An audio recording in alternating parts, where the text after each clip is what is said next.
scen 1 och 2, tagning 1. Scen 1 och 2. Scen 1 och 2, tagning 1. Close your eyes now and rest. May this time for you be blessed. Under exponeringskursen har vi samarbetat med en artist som heter Elin Stamboe. Där har vi producerat en musikvideo till en låt som heter Living Dream. Living Dream handlar om saknaden och närvaron av en bortgången person. Det är en väldigt långsam låt och det var viktigt att videon stämde överens med låten. Vi bestämde oss för att spela in hela musikvideon i tv-studion på Mediehuset i ett dekorbygge. Det blev en väldigt kontrollerad miljö, men det medgav även några utmaningar där vi behövde bygga upp ett hållande koncept där vi aldrig lämnar rummet. Så vi hade ganska mycket tid att planera, så vi planerade in hur rummet skulle se ut, vilka möbler vi skulle köpa, vilka tapeter. Och sen bollade vi väldigt mycket med kund hela tiden så att det skulle passa hennes image och hon skulle vara nöjd. Jag har väntat på den dagen ganska länge. Och ni har byggt så fint. Ja, tack så mycket. Det har blivit väldigt fint. Nice. Då videon har väldigt långa tagningar så är det viktigt att tajma allting med låten och se till att alla åkningar blev rätt. Innan vi gick på tagning så övade vi alltid några gånger med utrustningen och skådespelarna.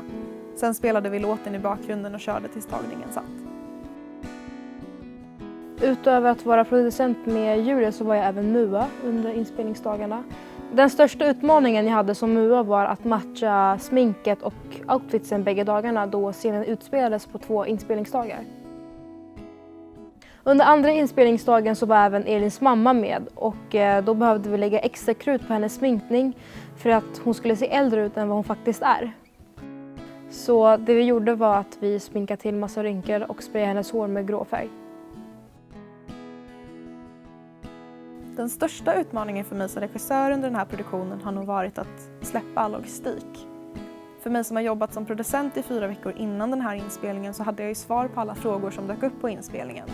Särskilt under första inspelningsdagen för där hade vi lite otydligare bild av exakt hur bilderna skulle se ut. Under söndagen däremot så hade vi mycket tydligare koll på bildmanus och jag visste exakt vad jag ville ha. Där hade jag mycket enklare skicka iväg alla frågor som inte rörde bilden till våran fall. Och tack vare ett stort team så kunde vi ha mer fokus på våra egna roller. Den roligaste utmaningen som vi hade under inspelningen det var den här bilden när Kalle ska komma in och ut ur bild.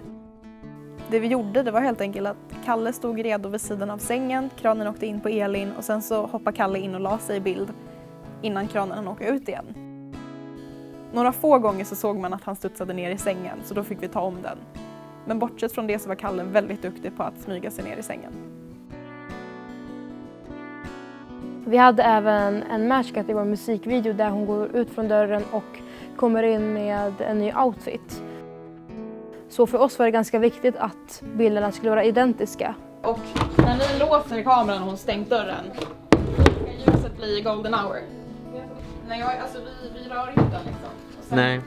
Men så visade det sig att kameran hade rört sig lite grann under pausen när vi sminkade om henne. Så det fick vi fixa i post.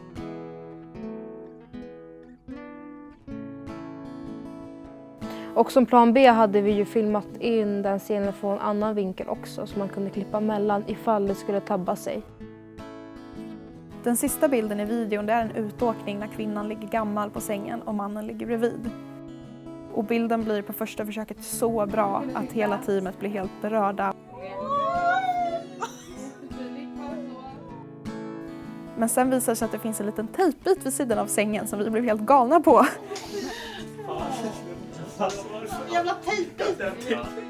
Vi tog bilden några gånger till men den bilden blev så bra så att vi bestämde oss för att fixa det i post. Så efter vi hade låst klippningen så påbörjade jag graden och vi skickade själva videon till vår VFX-kille. En av de viktigaste scenerna för oss bortsett från tejpbiten och fixa i VFX det var scenen när Elin drar täcket över huvudet, drar bort det och är gammal. I den låsta klippningen så ser man att klippet däremellan är ett hårt klipp och täckena ser helt olika ut. Men det Victor lyckades göra var att få täcket att se ut att vara exakt samma båda tagningarna.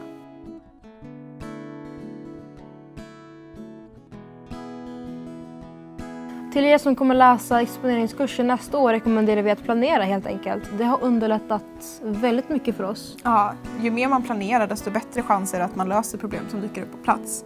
För oavsett hur välplanerad produktion du har så kommer det alltid dyka upp någonting. Och sen att repa. Ja. Vi valde att ha ett genrep där vi testade att bygga väggarna som vi aldrig hade gjort innan. Och sen så testade vi att lägga golven för första gången. Och det var även på genrepet som vi testade kranen, ljuset och panten. Tack vare repet så fick vi reda på ungefär hur lång tid det skulle ta att rigga upp allting och bygga upp allting. Det tredje är att man ska vara bekväm i sin roll och man ska ha ett bra team. Och ha kul. Det är bra. Och ha kul. Ja.